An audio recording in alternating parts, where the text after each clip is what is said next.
नमस्कार, बिहार तक में आपका स्वागत है और मैं हूं सुजीत। बिहार में 2024 का लोकसभा चुनाव बीजेपी 2014 के लोकसभा चुनाव की स्थिति में लड़ने जा रही है, क्योंकि अभी जो गठबंधन की तस्वीरें सामने आ रही है उससे यही लगता है कि जो गठबंधन, जो दल एनडीए के साथ 2014 में थे वही लगभग इस बार भी 2024 के भी लोकसभा चुनाव में बीजेपी के साथ रहेंगे। 2014 में बीजेपी प्लस रामविलास पासवान की लोक जनशक्ति पार्टी प्लस उपेंद्र कुशवाहा की राष्ट्रीय लोक समता पार्टी ने मिलकर चुनाव लड़ा था और 40 में से 31 सीटें जीती थी, जिसमें से बीजेपी ने 22, लोक जनशक्ति पार्टी ने 6 और उपेंद्र कुशवाहा की पार्टी ने 3 सीटें जीती थी। इस बार आप देखेंगे तो बीजेपी महागठबंधन की सरकार जब बनी अगस्त 2022 में तो बिल्कुल अलग थलग पड़ गई थी।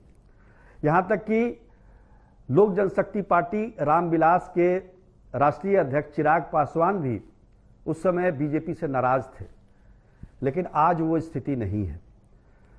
आज चिराग पासवान भी साथ में हैं, उनके चचा जो हैं पारस, जो जिनका एक अलग गुट है लोक जनशक्ति पार्टी का, पशुपति कुमार पारस, वो भी एनडीए के साथ हैं। उपेंद्र कुशवाहा ने हाल ही में जेडीयू छोड़ी है और अपनी पार्टी उन्होंने बनाई है राष्ट्रीय लोक जनता दल, तो वो भी, उसका भी तय हो चुका है कि वो बीजेपी के साथ जाएंगे। मुकेश सहनी 2014 में उनकी पार्टी नहीं बनी थी, लेकिन वो 2014 में बीजेपी के साथ घूमा करते थे। आज फिर वही स्थिति बन रही है। उनकी पार्टी 2018 में बनी वीआईपी, और मुकेश सहनी को जिस प्रकार से केंद्र सरकार ने वाई कैटेगरी की सुरक्षा दी है, उससे यही लग रहा है कि वो भी एनडीए के कुनबे में शामिल हो जाएंगे। दूसरी तरफ महागठबंधन है जिसमें 7 दल हैं। निश्चित तौर पर लड़ाई कड़ी है, लेकिन 2014 की स्थिति भले ही बीजेपी ने पा ली हो, लेकिन एक कमी अभी भी जरूर है, और वो कमी ये है कि 2014 में नीतीश कुमार ने अपनी पार्टी को अलग से लोकसभा का चुनाव लड़वाया था। आपको याद होगा, बीजेपी से गठबंधन तोड़ने के बाद वो सीपीआई के साथ गठबंधन करके चुनाव मैदान में उतरे थे। जनता दल यू चुनाव मैदान में उतरी थी और केवल 2 सीटें आई थी। तो अभी नीतीश कुमार की पार्टी जनता दल यू महागठबंधन के साथ है, तो निश्चित तौर पर हम कह सकते हैं कि 2014 की स्थिति नहीं है।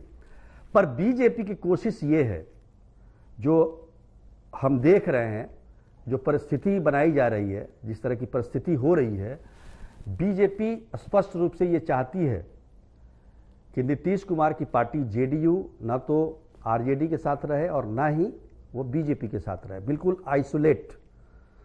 और इसमें कहीं ना कहीं कांग्रेस का बयान भी आपको समझ में आ रहा होगा, जिससे ये बिल्कुल इसकी आशंका प्रबल हो गई है।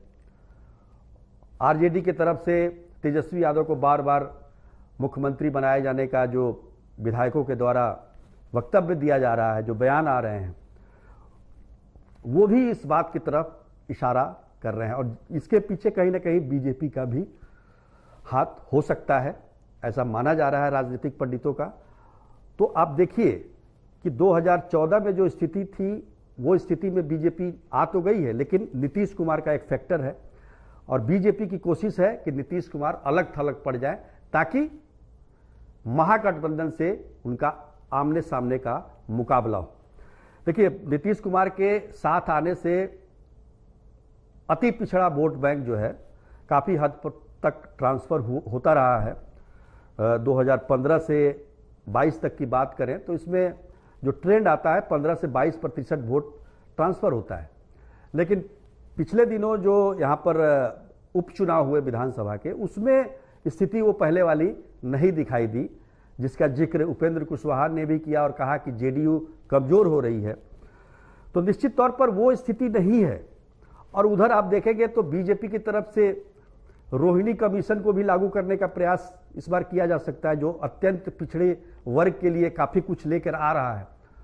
तो स्थिति वो बनाने की कोशिश बीजेपी की तरफ से लगातार हो रही है और ये भी माना जा रहा है कि अगर नीतीश कुमार अलग थलग पड़ जाए, उनकी पार्टी अलग थलग पड़ जाए, तो ये बीजेपी के लिए काफी फायदेमंद होगा। और इसी स्ट्रेटजी के तहत बीजेपी लोकसभा के चुनाव में बिहार में काम कर रही है। आज के लिए बस इतना ही। तब तक के लिए नमस्कार।